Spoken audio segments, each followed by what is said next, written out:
Elles s'appellent Elisa, Dominique, Pauline, Martine, Amélie. Toutes sont engagées auprès des femmes pour les aider dans leur quotidien personnel ou professionnel, dans leur choix d'orientation, dans leur vie affective ou sexuelle. Plus de 40 ans après la première journée des droits des femmes, leur rôle reste essentiel.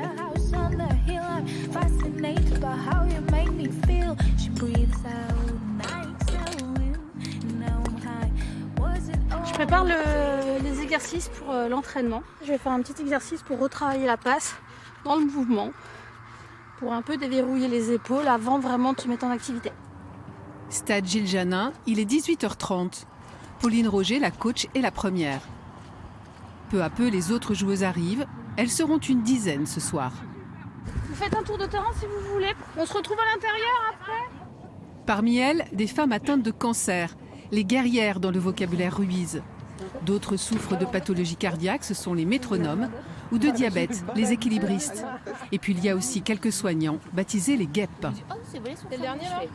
Les filles, on rentre parce que du coup je vous mets les cartes de fréquence mètre. Il fait froid en cette journée d'hiver. Avant de commencer, les joueuses se réunissent au chaud. Mumu, c'est bon, je te capte bien. Françoise, c'est bon. Pauline en profite pour équiper certaines d'entre elles d'un capteur. Il permettra de suivre leur activité cardiaque pendant l'entraînement. On fait partie des actions pilotes au niveau de la FFR, qui permet de suivre aussi l'activité physique dans une étude pour savoir le bienfait de l'activité physique dans les maladies chroniques. Pendant une bonne heure ensuite, c'est sur le terrain que les choses vont se passer. Nous, c'est du rugby vraiment santé, c'est du rugby à 5 à toucher, où il n'y a pas de contact physique, pas de plaquage, pas de mêlée. C'est vraiment où on utilise tous les bons côtés du rugby, qui est une vraie catégorie de rugby qui existe depuis des années. C'est qu'on va travailler la motricité des membres supérieurs avec des passes à droite et à gauche. Donc, par exemple, pour une femme qui a été opérée d'un cancer du sein, on fait la rééducation pour retravailler l'amplitude du bras d'un côté, mais on fait la prévention de l'autre bras pour éviter le cancer de l'autre sein.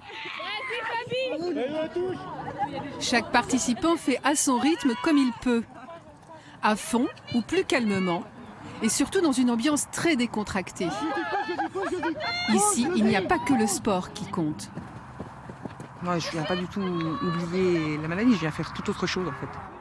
Ça fait un bien-être physique, en plus du bien-être moral, le fait de rencontrer toutes ces filles et ces garçons, parce qu'on a quand même 2 garçons, c'est bien sympa. Les 2 hommes sont des soignants.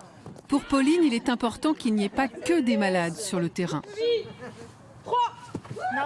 Les autres patients, ils savent ce que c'est que d'être cloué au lit parce qu'on était malade à un moment donné, assis sur une chaise parce qu'on ne pouvait pas marcher.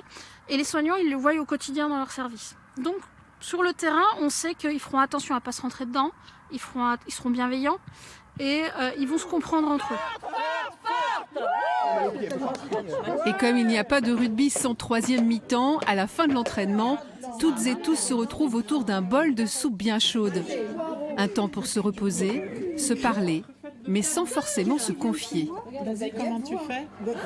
Il y a beaucoup de bienveillance si on n'est pas là pour parler de la maladie. Si en toute discrétion, si des personnes veulent se confier, un petit peu échanger, on est là les unes les autres dans la bienveillance, mais on n'est pas là pour avoir des étiquettes.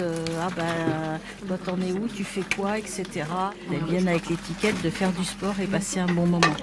Je ne pensais pas qu'à 58 ans, j'allais me mettre à tout ça. Et puis aussi, c'est le fait que là, je vois en 4 ans, maintenant ça va faire 4 ans, rencontrer tout un tas de personnes que j'aurais jamais rencontrées ailleurs. Dans le parcours de soins, le côté social est souvent oublié. Ici, chez les rubis, c'est le contraire. On ne nie pas la maladie, mais les rencontres, le partage, c'est primordial. Et c'est sans doute cela qui réunit toutes ces femmes.